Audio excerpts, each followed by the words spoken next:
now trying to work out how, less than a year and a half later, he became a cold-blooded killer. Jacob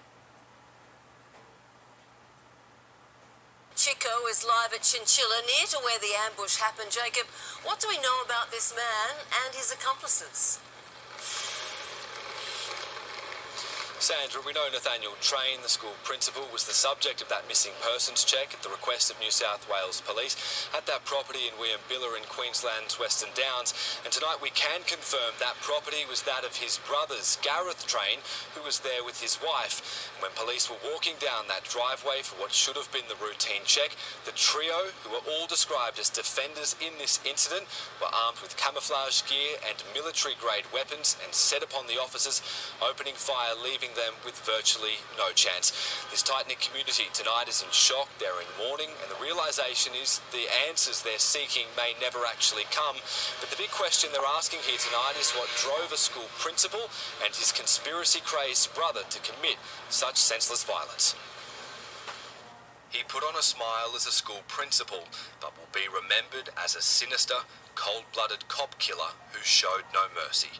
Nathaniel Train was last seen in Dubbo by his family almost a year ago to the day.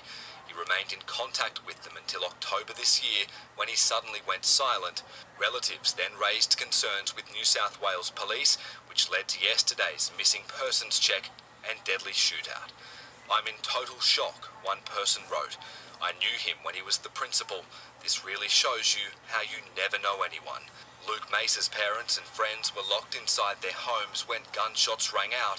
They were terrified. Just how you could just hear constantly the gunshots just going off more and more and more and just getting louder and louder, hearing the police scream and everything else. His family didn't know their neighbours, but are deeply disturbed by what's unfolded. The other two residents, I've been out there with Mum and Dad for 11 years now, only just recently moved to town, and we had no idea that they were even there.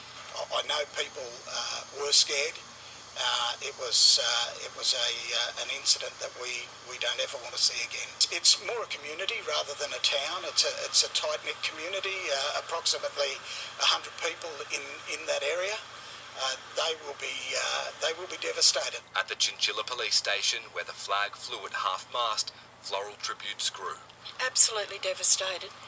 It's just been one of the worst nights I think our community has ever faced. Letters and cards laid to honour Queensland heroes who were brave till the very end.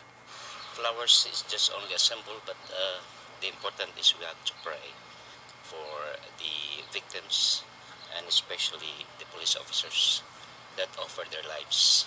A community heartbroken by a horrific tragedy stood together in silence, holding their hats and holding back tears. The support from shattered communities across large parts of the Western Downs has been incredible and deeply heartwarming for officers who came to work today to serve and protect. Many of the people here who have laid flowers have been children, too young to understand the true devastation of what's happened, but old enough to show they care. Just the little ones just picked out a bear and some flowers there. I can see that many people respect police officers. And as the police service mourns, a family grieves the passing of a man deeply loved and respected. Kerry Dare only took to social media days ago, sharing her love story with husband Alan. A brilliant bloke, just come in bubbly, always happy, always wanted to talk. Yeah, I knew the whole family, they come in quite often.